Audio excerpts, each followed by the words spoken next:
महानगरपालिकेच्या निवडणुकीचा प्रचार हा अंतिम टप्प्यात आलेला आहे। काल मुख्यमंत्र्यांची सभा झाली, परंतु मीरा भाईंदर शहरामध्ये राजकारण आता वेगळं चित्ररूप पाहायला मिळते। मुख्यमंत्र्यांच्या सभानंतर भाजपाचे 3 माजी नगरसेवक किंवा निष्ठावंत कार्यकर्ते बोलू शकतो, आज त्यांनी शिवसेने पक्षामध्ये प्रवेश केलेला आहे। त्यांनी सरळ आरोप केला आहे की भाजपावरती नाही, भाजपावरचं प्रेम आमचं अबाधित आहे आणि ह्यापुढेही राहील, पण भाजप पक्षाच्या अंतर्गत जो नेता आपली स्वतःची मक्तेदारी करतो आम्हाला त्याचा विरोध आहे। याच्यामध्ये दीपाली मोकाशी आहेत, भोईर कुटुंब असू दे किंवा ह्या संपूर्ण गोष्टीबाबत आज सरनाईकांनी ही काय नेमकं बोललेलं आणि हे जे निष्ठावंत आहेत ज्यांनी आज पक्ष प्रवेश केला, नेमकी त्यांची भूमिका काय, त्यांचं नेमकं म्हणणं तरी काय होतं आपण जाणून घेऊ। सर्वप्रथम मी माझ्याबद्दल बोलते। मी लहानपणापासून दहिसरमध्ये श्री राम नाईक खासदार होते, ते माझे वडील त्यांचे कार्यकर्ते होते। त्यांचे लहानपणापासून मी भाजपाचं काम केलेलं आहे आणि यानंतर इथे मीरा भाईंदरमध्ये पण काम केलेलं आहे। जेव्हा जेव्हा त्यांनी सांगितलं की आम्हाला हजारो सक्रिय सदस्य बनवा, तेही काम केलेलं आहे। मतदार नोंदणी अनेक वेळा केलेली आहे।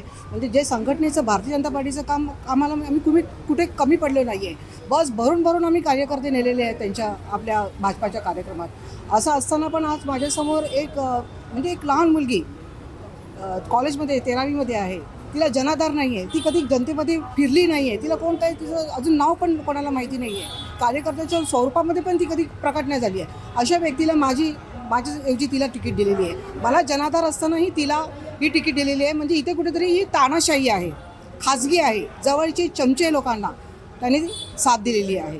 इथे हे भाजपाच्या आड ते करतात आहे। त्यांच्यात जर हिंमत असेल ना तर त्यांनी स्वतःहून इथे हे करायचं आणि भाजपाचं नाव न घेता उमेदवार उभे करून दाखवायचे। पण या संपूर्ण गोष्टीवरती असताना मुख्यमंत्री असू दे किंवा भाजपचे काही वरिष्ठ असेल यांच्याकडे तुम्ही भविष्यात तक्रार करणार आहात का? आम्ही ऑलरेडी केले। हो, ऑलरेडी मी सोशल मीडियाद्वारे मी तक्रार केलेली आहे। लवकरच असा निर्णय होईल। मी भाजपाची साथ सोडली आहे असा विषय नाही आहे।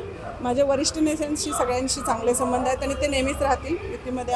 आम्ही लोकलचे जे इथे जे मनमानी करतात नरेंद्र मेहताजी, त्यांनी जो माझ्यावर अन्याय केला की त्यांनी माझं तिकीट कट करून अशा व्यक्तीला दिलं की जो पक्षामध्ये सुद्धा नव्हता आत्तापर्यंत, आणि त्यामुळे मी इथे आज प्रवेश केलेला आहे आणि इथून पुढे मी या पक्षामध्ये काम करणार आहे। नक्की प्रताप सरनाईक यांच्याकडे तुम्ही आल्यानंतर कुठे भविष्यात असं वाटतंय की नवीन योजना, नवीन विभागाला किंवा विकासाच्या गोष्टी होतील का? निश्चितच होतील, विकासाची कामं निश्चितच होतील। भाजपा आणि शिवसेना मिळून आज राज्यामध्ये देशामध्ये विकासाचंच काम करतात आणि इथे पण तशीच विकासाची कामं होत राहतील। नक्की मीरा भाईंदरच्या शहराला किंवा जनतेला काय संदेश द्याला तुमच्याकडे आला? मीरा भाईंदरच्या जनतेला एवढंच सांगेन की कोणीही आपल्या कामाचं जर श्रेय दुसऱ्याला देत असेल आणि आपण जर का एवढी मेहनत करतो, कार्यकर्ते म्हणून राबतो आणि कोणीतरी बाहेरून आणून कोणाला तरी उभे करून आपल्याला इतक्या दिवसाची मेहनतवर पाणी फेरत असेल तर तिथून सोडून आपल्याला जिथं योग्य मान सन्मान मिळतो, आपल्याला जिथे आपल्या कष्टाचं चीज झालेलं मिळतं अशा ठिकाणी जॉईन करावं आणि समाजसेवा काय इथे असो किंवा तिथे असो कुठेही करायचीच आहे। नक्कीच विनाताई मला काय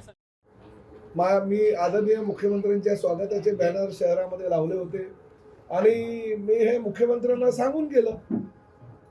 काही लोक आली होती त्या वसई विरारपर्यंत शोधत परंतु मी वसई विरारच्या सभेमध्ये माननीय मुख्यमंत्री, माननीय प्रदेशाध्यक्ष, आम्ही हास्य विनोदामध्ये सभा ती करत होतो, कारण महायुती त्या ठिकाणी आम्ही केलेली आहे आणि महायुतीच्या माध्यमातून देवेंद्र फडणवीसांच्या नेतृत्वाखालील ही भारतीय जनता पार्टी आणि एकनाथ शिंदे साहेबांच्या नेतृत्वाखाली शिवसेना ही एकत्रितपणे निवडणूक वसई विरारला लढेल आणि आम्हाला सत्ता त्या ठिकाणी विकासासाठी द्या असं आवाहन करायला मी आणि आदरणीय देवेंद्र फडणवीस साहेब होतो। दुर्दैवानं मुंबईला आम्ही महायुतीच्या सभा घेतो, ठाण्याला महायुतीच्या सभा घेतो, वसई विरारला काल महायुतीची सभा घेतली, परंतु त्यांना मीरा भाईंदरला यावं लागलं आणि येताना त्यांना गाडीमध्ये आमचे इथले भारतीय जनता पक्षाचे आमदार नरेंद्र मेहता हे बसले।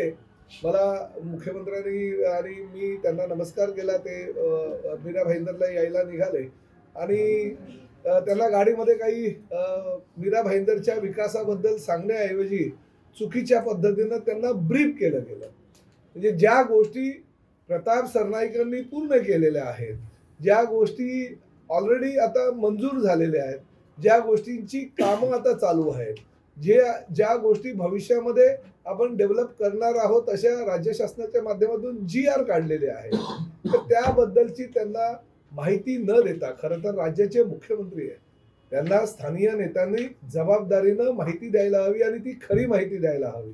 आता कालच्या सभेमध्ये तुम्हाला माहिती आहे, मी एक एक वाचून दाखवतो आणि तुम्हीच त्याचा विचार करा. म्हणजे मी माझ्या माननीय मुख्यमंत्र्यांचं भाषण पूर्णपणे ऐकलं आणि ते भाषण ऐकल्यानंतर मला आश्चर्याचा धक्का बसला की राज्याच्या मुख्यमंत्र्यांना जर अशी खोटी माहिती स्थानिक नेते देत असेल तर ते योग्य नाही. त्यामध्ये उत्तम डम्पिंग आणि कचरा प्रकल्पाचा विषय काढला गेला. आता आपल्याला ही कल्पना आहे की मुख्यमंत्री म्हणून एकनाथ शिंदे साहेब असताना 100 कोटी रुपये कचरा प्रकल्पासाठी दिले आणि ऑलरेडी बायोमायनिंगचा प्रकल्प चालू झाला आणि ह्या मीरा भाईंदर शहरामध्ये 6 ठिकाणी हे छोटे छोटे कचऱ्याचे प्रकल्प चालू आहे आणि त्यामुळे ह्या 2 वर्षापूर्वी हे प्रकल्प चालू झाल्यामुळे या मीरा भाईंदर शहराला स्वच्छ आणि सुंदर शहराचा पुरस्कार देश पातळीवर मिळाला. ही गोष्ट सुद्धा लपवून ठेवली. आता आरोग्याची विचार केला तर मुख्यमंत्र्यांनी ह्याची माहिती सुद्धा त्यांनी द्यायला हवी होती की जी घोषणा तुम्ही आता 5 लाखापासून 35 लाखापर्यंत मोफत इलाज होईल ही महात्मा फुले जन आरोग्य सेवा जी आहे ती घोषणा तुम्ही करताय, परंतु ऑलरेडी मातोश्री इंदिराबाई बाबूराव सरनाईक यांच्या नावानं हॉस्पिटल चालू झालंय. 5 लाखापर्यंतचा आणि 35 लाखापर्यंतचा इलाज हा तिकडे मोफत ऑलरेडी केला जातो. ही सुद्धा माहिती त्यांना दिली गेली नाही. मीरा भाईंदरला दहिसर पासून भाईंदरला येणारा जो कोस्टल रोड आहे आपल्या त्याही गोष्टीची कल्पना त्यांना दिली गेली नाही की ज्या वेळेस एकनाथ शिंदे साहेब नगरविकास मंत्री होते, आम्ही म्हणजे भारतीय जनता पक्ष आमच्यामध्ये सत्तेमध्ये सहभागी नव्हता 2021 साली. त्याच 2021 साली प्रताप सरनाईकनी एकनाथ शिंदे साहेबांच्या मागे लागून दहिसर ते भाईंदर कोस्टल रोड हा मंजूर केला आणि त्याच्यासाठी जवळजवळ 3000 कोटी रुपयाची तरतूद केली. त्यामुळे ह्या गोष्टींची कल्पना त्यांना देणं गरजेचं होतं. मीरा भाईंदर मेट्रोसाठी 2009 पासून प्रताप सरनाईक पाठपुरावा केला. ही गोष्ट 100% खरी आहे की मीरा भाईंदरची मेट्रो मंजूर करत असताना, ठाण्याची मेट्रो मंजूर करत असताना शिवसेना भारतीय जनता पक्ष युतीचे म्हणून मुख्यमंत्री देवेंद्र फडणवीस साहेबच होते, परंतु पालकमंत्री ठाणे जिल्ह्याचे म्हणून एकनाथ शिंदे साहेबांनी नगरविकास मंत्री म्हणून ज्यांच्याकडे हे मेट्रोचं डिपार्टमेंट आहे MMRDA हे असल्याकारणाने त्यावेळेस मेट्रोला मंजुरी दिली.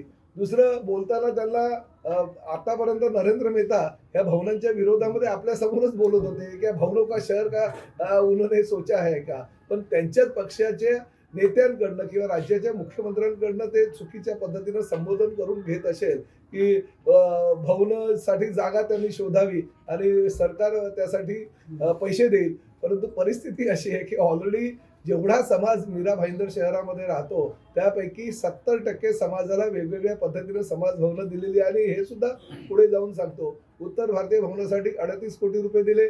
ते काम आता प्लिंथला आलेलं आहे, म्हणजे पुढे आता ते काम चालू आहे. राज्य शासनाने पैसे सुद्धा ट्रान्सफर केले. मिथिला समाज भवन आता पूर्ण झालेलं आहे. महाराणा प्रताप भवन काम पूर्ण झालेलं आहे. साऊथ इंडियन समाज भवन काम पूर्ण झालेलं आहे. आमचे सरदार वल्लभभाई पटेल भवन काम पूर्ण झालेलं आहे. बंगाली समाज भवन काम पूर्ण झालेलं आहे. वारकरी भवन लोकार्पण झालेलं आहे. म्हणजे ह्या समाज भवनाचं तर लोकार्पण झालं आणि बाकीची कामं चालू आहे. त्यामुळे त्यांना त्या बाबतीतली चुकीची आणि खोटी माहिती ही दिली गेलेली आहे. क्लस्टर योजनेच्या बाबतीत ती पण चुकीची माहिती दिली की क्लस्टर योजनेमध्ये मीरा भाईंदर पश्चिम आणि काय म्हणजे पूर्ण मीरा भाईंदरमध्ये काही लोकांचा ह्या क्लस्टर योजनेला विरोध आहे, कारण पूर्ण समूह विकास करता येत नाही, कारण सगळ्या इमारतींची NOC एकत्र मिळत नाही. म्हणून आपण 12 डिसेंबर 2025 रोजी एक GR काढला आणि क्लस्टरमधून मिनी क्लस्टर केलं. जेवणापासून 2500 मीटर पर्यंतची जी एरिया असेल त्यामध्ये आपण मिनी क्लस्टरचे फायदे म्हणजे क्लस्टरचे फायदे हे मिनी क्लस्टरला देऊन त्याचा GR आपण काढला. त्याचं नोटिफिकेशन सुद्धा काढलेलं आहे, त्याची माहिती सुद्धा मी आपल्याला दिली.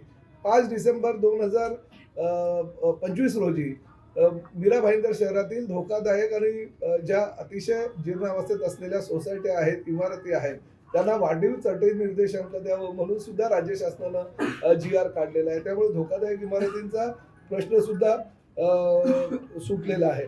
अनेक SRA ची स्कीम जी SRA ची स्कीम आहे ती ऑलरेडी आम्ही मीरा भाईंदरमध्ये SRA ची स्कीम आलेली आहे आणि 2 SRA च्या स्कीमचं कामही चालू आहे. अशा पद्धतीनं अनेक गोष्टी शहरामध्ये विकासाच्या बाबतीत आम्ही आणत असताना ज्या ठिकाणी त्यांनी काम थांबवलं, मेट्रो 2025ला डिसेंबरमध्ये नाही, आपल्या दिवाळीमध्येच आम्हाला लोकार्पण करायचं होतं, पण 7-Eleven कंपनीनं आणि नरेंद्र मेहताने काम थांबवलं म्हणून ती मेट्रो चालू होऊ शकली नाही. हेही गोष्ट तेवढंच खरी आहे की मी तक्रार केल्यानंतर माननीय मुख्यमंत्र्यांनी त्यामध्ये लक्ष घातलं आणि ताबडतोब ती जे काम आहे ते चालू करायला लावलं. पाण्याचा सुद्धा प्रश्न आहे. 2 वर्षापूर्वी पाण्याचा प्रकल्प आहे तो पूर्ण व्हायला हवा होता, पण नरेंद्र मेहताच्या 7-Eleven कंपनीमुळे तो प्रकल्प थांबला. त्यामुळे मुख्यमंत्र्यांना चुकीची माहिती देऊन त्यांची फसवणूक करून त्यांच्याकडनं विकासाच्या बाबतीत ज्या काही गोष्टी बोलायला लावल्या त्या गोष्टी योग्य नव्हे. आपला सहकारी पक्ष काम करतोय, प्रताप सरनाईकांनी ह्या सगळ्या योजना शहरात आणल्या हे सांगण्याच्या ऐवजी काहीतरी वेगळंच मुख्यमंत्र्यांच्या माध्यमातून त्यांनी सांगण्याचा प्रयत्न केला.